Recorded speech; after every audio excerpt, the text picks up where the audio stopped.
Hi, welcome to our personality conflicts series. This series is going to be a little different for those of you that normally join me for our bi-monthly video series. I'm Mindy Turner with the Curry County Cooperative Extension Service, your family and consumer science agent.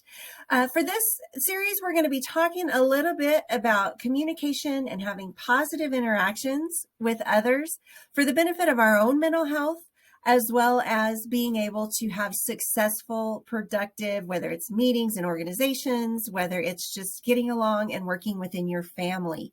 So we're going to talk specifically about 4 different personality types or preferences and kind of identify some characteristics of those. And for the purpose of this, you're going to get to self-identify. There's a whole lot of personality tests and information out there where you can do massive assessments and kind of figure out where you fall. Again, this is just kind of for fun, kind of helping you get a better understanding of yourself and maybe others. So we're just going to let you pick the one that you think is most like you, and we'll move on from there.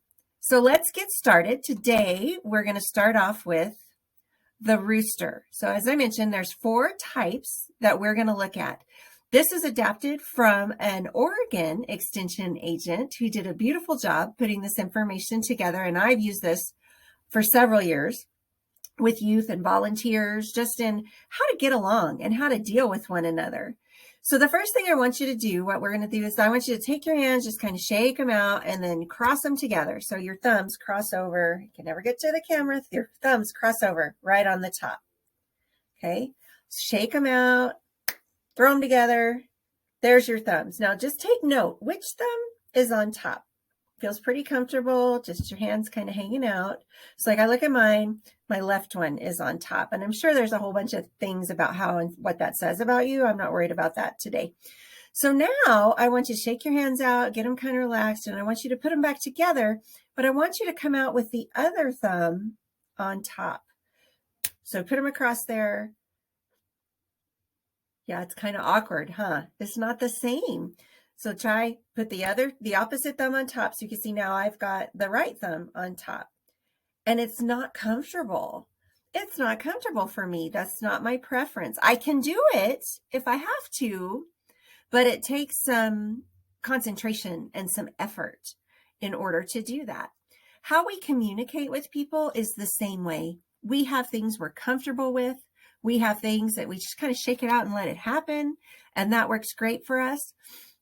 But it's not the same for everyone. So there are basically, for the purpose of this, 4 quadrants that we're going to look at. So the rooster, the raccoon, the golden retriever, and the owl. Today, we are going to start off with the rooster. So here's some characteristics of the rooster. The roosters are leaders. They tend to be very outspoken. They're very direct about things. They take charge. They're assertive in what needs to go on, and they really like challenges. These are those people when things kind of go wonky and you need something done quick and taken care of, you're going to want to find a rooster to help do that. They do like to express themselves, but they thrive on that problem solving. Like I said, when there's a challenge that comes up, they're going to have a nice, creative, or just a very practical way to get that solved and get that handled. Now, the struggle here that comes about is sometimes they don't realize quite how strong they come across because they are direct and they expect other people to be direct as well. So in all the different types and preferences that we talk about, these people are not necessarily wrong. Even though we don't always agree with how they want to handle something because our perspective and our preference is different, there are positives to all of these personality types. And so it's hard when we always want to focus on the negative or the things we don't like about somebody, or the fact that, oh, they just drive me crazy because they do this, this, and this, when really the benefit to being understanding of what those characteristics are and kind of how they function is being able to communicate with them effectively. You'll hear me say this repeatedly. In these interactions, the only person, the only one you can control is you. So sometimes in order to change that dynamic, in order to make it work like it needs to, you have to think about how you're going to communicate. So just a quick thing to think about.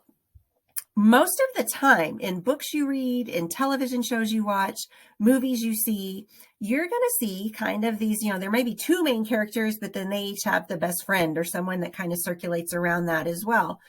And you're going to see a foursome that's going to have these different types represented because it makes it dynamic. It makes it interesting. It gives you some conflict in there because they don't all communicate the same, but then it also gives you that interest and moves the plot forward because you have all of these different personality types working together. So in dealing with a rooster, what do we need to do? So they're leaders, they're direct, but sometimes we need to have that open conversation with them. And maybe we are not a rooster, and that's really hard for us. So what do we need to consider in how we communicate? Well, first of all, when we talk about roosters, you need to allow them to express their anger.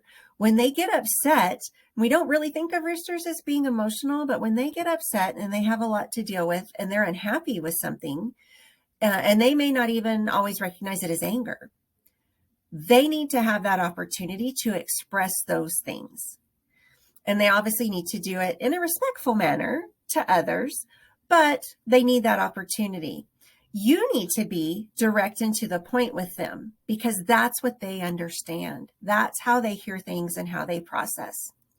If at all possible, offer some choices. Hey, we can do this. Here's where we are. We can move this way, or we can move this way. Particularly if you're working with committees or groups, trying to get a project done at work. If you are raising the rooster child, which I know some of us are, being able to say, not absolutely you have to do this, which as a parent is typically the go-to, but to be able to say you can do it this or you can do this. And then helping them understand what those consequences might be is going to be important in how you communicate and work with them. And then go back and discuss the results.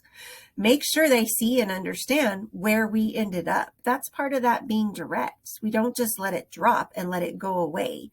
We want to be open and honest and direct and have that outspokenness in talking with them. And again, just like crossing your thumbs, that sometimes can be outside of our comfort zone. And so it's making that choice of how we want to be effective in that communication. Avoid those hidden rewards, okay? Because just like I talked about with a child and they stomp their foot and they don't like it and we just give in because we don't want to argue or we don't want to fight. We do that with other adults too. It's just easier if I don't argue with them and they get their way. So now we've rewarded that behavior that we didn't like to begin with.